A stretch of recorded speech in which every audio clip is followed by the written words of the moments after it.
What is up, YouTube? Mr. Magamoto here with some Pokemon Black and White Wi-Fi battles for you guys. This is against VsArchanine9, or Arcanine as you kind of get the name. I lead with my Roserade just because I don't have to switch it in ever. Just kidding, that is not what happens. I don't switch it in this game, but that decision has never affected my playing style one bit. Actually, besides that night it did.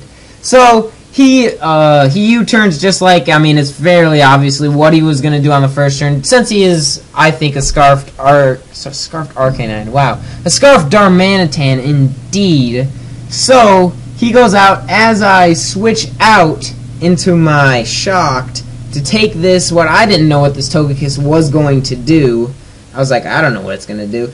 But he body slams, and of course, being it a Togekiss, I get the Paralyze, and that's just like, dang, that sucks.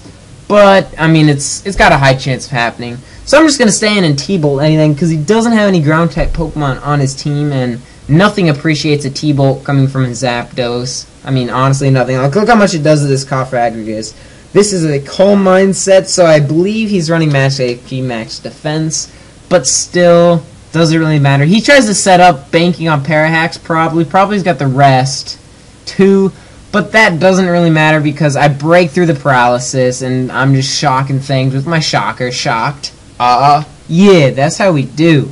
So, Cofagrigus is now down and out for the count. He brings in his Drapion to think he can handle this thing too, and he goes for the Cross Poison. I'm like, alright, I knew I could live this actually. I have prior experience with this, which is kind of weird because you don't normally see Drapion doing that much against Zapdoses, but I get the Parahacks that turn.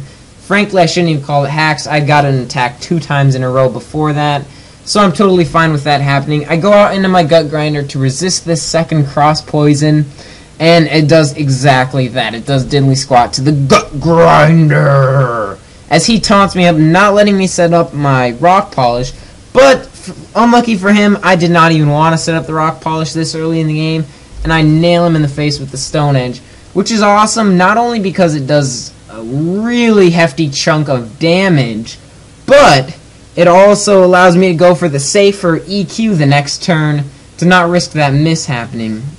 Oh, excuse me. To not risk the miss of the Stone Edge, because that has happened many a times to the Gut Grinder.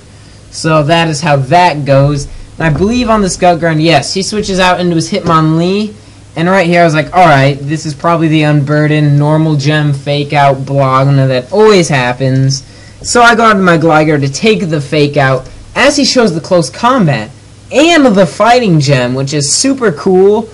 But unfortunately for him, I predicted that by not predicting that, if you know what I mean. It just kind of happened to work out for my way.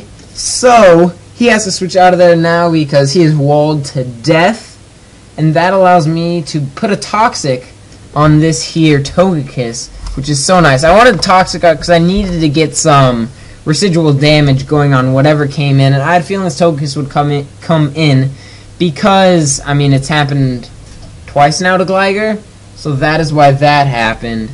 But so I roost up to get my HP just to try to stall this thing, scout out how much an Air Slash does. But he goes for the Body Slam, and of course, I mean, why wouldn't he get the Paralysis? You know what I mean? It's always going to happen. I've just accepted it as a fact of life. So he goes for the Air Slash now, as I believe I'm like, alright, you know, I'm going to get Flinch Hacks out of this, so I'm going to set up my Rocks. And luckily for me, I get to break through that and do exactly that, and in the process, stall him out of some more HP from that Toxic racking up. He hits me with another Air Slash, and Flinch happens. It's like billion% chance of that happening. So I'm like, alright, fair enough, fair enough. I get up my Rocks, Gligar, you did your job. Way to go, buddy. This is how we do. And so right here, I go into my Roserade, not switching into it, but I go into my Roserade just to finish this thing off with a Sludge Bomb. I wasn't too worried about the Durant coming in just because he hasn't shown it yet, and Roserade and Durant, I believe Roserade can handle Durant, and I've got some safe switches into it. So I think. So right here I'm like, alright, Scarf Darmanitan, he's going to hit me with Flare Blitz. I need to get that Intimidate drop off before something gets its face smashed in. So I do that, and this Flare Blitz still does an immaculate chunk. That is an awesome word, an immaculate chunk. I don't even know if I'm using it correctly, but that is exactly what happens. That did a heck of a lot, and frankly, there's nothing I can do. I have to get out of there because I'm going to need more Intimidate drops and using that. So, luckily I saved my Shocked as some death fodder. Also, not only does it do death fodder, but it gets that recoil stacking up. And I believe, yeah, it gets recoil going, and that is exactly what I need against this Darmanitan. Not only does it get the recoil damage, but it allows me to get the second Intimidate drop, putting him at -2, which means he is not a threat to my Hitmontop anymore. So he switches into his Durant to take this close combat, what he thought would probably be nicely, but actually I thought would be nicely too, considering its neutral damage, but it does still enough, which I think to the point would 2-hit KO it. And so I'm not going to go Rowan, obviously, because I just got the defense drop, and I just said he's valuable. Also, he outspeeds, and I'm pretty sure can one-shot kill me after the defense drop. So I brought in the Gut Grinder, just because for some reason I thought an Iron Head would not KO. I mean, I was at like, what, 194 or something like that? And that is just a clean KO, no crit there. I was very surprised. I was like, Gut Grinder, you're supposed to be better than that. So I have my Scarfed Heracross, I believe it is, to go in and finish this Durant off. And that is the end of Durant. Kevin Durant, you did not stand long, but that's okay. So, my Heracross, I've got a Scarfed Heracross, which I believe Scarfed Darmanitan outspeeds, of course, because Darmanitan's got the higher amount of speed. So I was like, aw, poo. I can't stay in here and get another close combat off. But luckily for me, I got up those rocks because Darmanitan, being the fire-type Pokemon he is, takes a lot of damage from rocks entry, as you saw when he just entered there. So he just goes for that last Flare Blitz, killing off my Hitmontop. Yes, he does. He kills the Hitmontop. Even after that Intimidate drop. This thing is so intimidating. But now I have to go into my Roserade to sacrifice this thing as well to Darmanitan's Wrath. Darmanitan just wrecks. Oh my gosh. It's so threatening. I had nothing for it after my Gligar fainted. I probably shouldn't have let that thing die because that is a great switch on Darmanitan.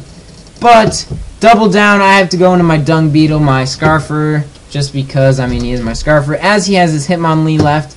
I'm like, alright, you know, the power of Heracross. Show your power.